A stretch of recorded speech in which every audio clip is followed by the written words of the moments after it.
Banyak banget yang bertanya, Kak, apa sih tahapannya dalam seleksi ini untuk khususnya yang jalur POSCAM ini kayak gitu.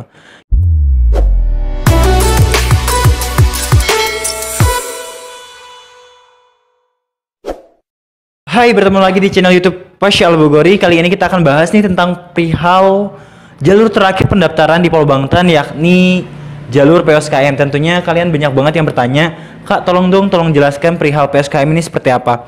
Oke, langsung aja nih kita akan bahas perihal ini. Dan jangan lupa untuk subscribe dulu nih untuk saya terus mengembangkan dan terus berkarya gitu.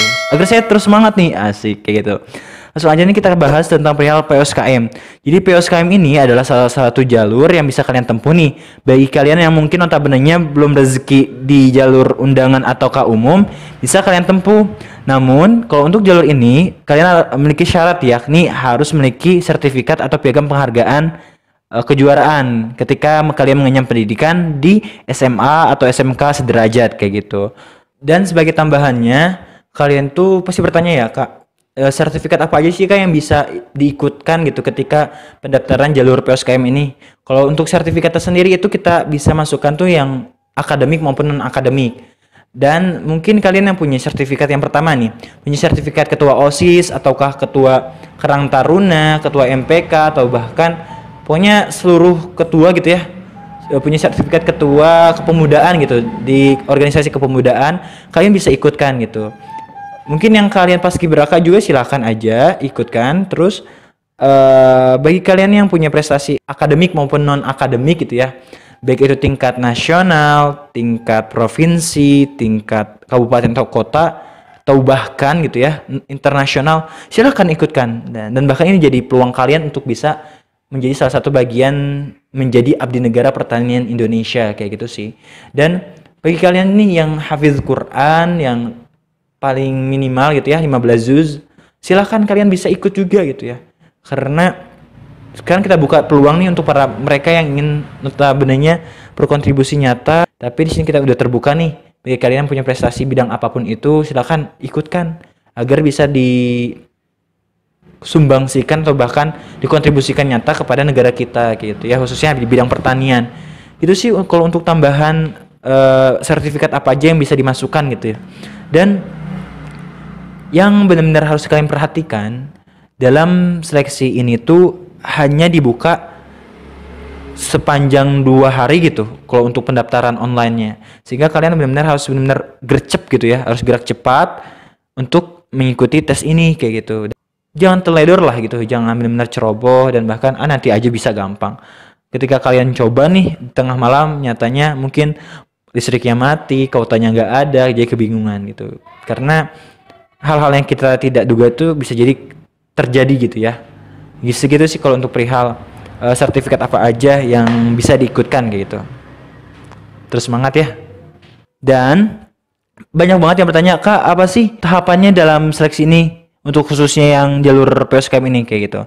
Jadi kalau untuk jalur ini, kalian nanti akan melakukan namanya itu pendaftaran secara online. Pendaftaran secara online ini kalian akan tempuh seperti jalur umum kayak gitu. Tapi di sini kalian nanti wajib untuk melampirkan sertifikat atau piagam penghargaan kalian. Dan setelah itu ya lengkapi saja seperti jalur umum lah ya. Ada SKCK yang perlu diupload, terus ada juga surat keterangan sehat perlu diupload, dan ada juga nama-nama data diri kalian yang wajib diisi. Dan pastinya foto kalian kayak gitu. Setelah itu nanti akan ada namanya pengumuman setelah kalian daftar online kayak gitu. Kan biasanya kalau untuk jalur umum itu kan kalian nanti mendapatkan kartu CAT ya. Kalau ini tidak, jadi nanti ada langsung pengumuman untuk jalur POSKM ini siapa aja yang lolos untuk tahap berkasnya siapa aja. Setelah itu nanti kalian akan melalui tes wawancara. Tidak ada CAT kalau dalam tahap seleksi di jalur POSKM kayak gini, kayak gitu. Terus setelah kalian wawancara, nah wawancara itu nanti kalian ngapain aja sih gitu ya. Kalau untuk jalur POSKM ini, wawancara di sini kalian itu berbeda notabene-nya apa aja yang akan ditanyakan, karena POSKM ini nanti akan disaring tuh orang-orang yang berprestasi yang memiliki kompetensi ataukah effort untuk memberikan pembangunan pertanian di Indonesia kayak gitu. Apa aja sih yang ditanyakan ketika kita wawancara di jalur POSKM ini? Yang pertama tentunya akan ditanyakan kredibilitas sertifikat tersebut kayak gitu. Setelah itu nanti akan ditanyakan juga nih kamu lomba di mana, kapan, terus apa aja sih yang kalian dapatkan ketika kalian lomba tersebut gitu. Dan apa nanti dampaknya bisa dikaitkan tidak dengan pertanian di Indonesia kayak gitu. Setelah kalian melakukan tes wawancara, nanti kalian akan melakukan juga tes kesehatan. Nah, tes kesehatan kalian tuh tidak berbarengan dengan tes kesehatan pas lagi jalur umum, maksudnya tuh tidak berbarengan waktunya.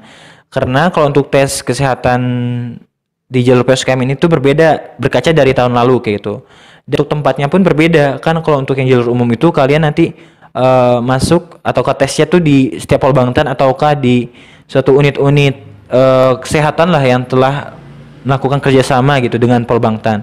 Tapi kalau untuk PSKM ini, kalau untuk kita berkaca dari tahun lalu itu untuk di Polbangtan Bogor tersendiri khususnya ya, kita tuh tesnya tuh di Labkesda Kota Bogor. Jadi kita tuh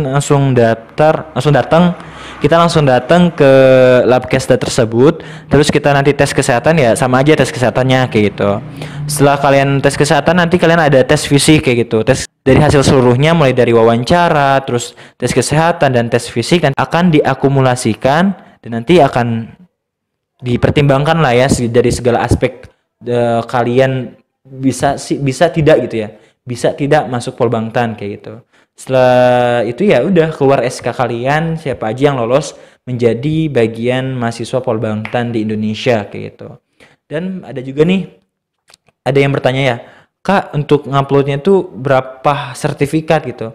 Oke, di sini saya berbagi pengalaman aja nih. Jadi adik tingkat saya tuh pas lagi upload sertifikat tersebut tuh tidak bisa 12 sertifikat, sekitar 12 sertifikat tidak bisa. Jadi ketika dicoba tidak bisa terus dikurangi lagi tidak bisa dan akhirnya dia tuh mencoba untuk satu sertifikat. Nyatanya ketika udah dimasukkan satu sertifikat tuh bisa. Nah, ini kan jadi gambaran kalian ya, notabene-nya. Andaikan kalau tidak bisa terus diupload nih berkas kalian yang belasan mungkin yang punya sertifikatnya banyak gitu ya. Silakan aja untuk dilampirkan gitu. Nanti kalian upload. Nah, udah kalian bisa. Andaikan kalau tidak bisa terus nih, upload aja satu. Pilih sertifikat terbaik kalian dan tingkatan yang terbaik ya notabene-nya gitu ya. Dan ada lagi nih, jangan lupa ketika nanti tes wawancara juga berkas-berkas yang seperti jalur umum seperti tes kesehatan, surat keterangan sehatnya, terus siap mengenyam pendidikan kayak gitu sih wajib dibawa sih ketika nanti kalian wawancara dan paling pentingnya sih pasti sertifikat kalian. Mungkin kalian upload di websitenya hanya satu atau dua gitu ya. Nanti pas lagi wawancara andaikan kalau kalian punya banyak nih sertifikat bawa aja gitu, bawa aja dan nanti kalian sampaikan bahwasanya kalian tuh punya track recordnya bagus dan bahkan bisa berkontribusi nyata untuk pembangunan pertanian di Indonesia.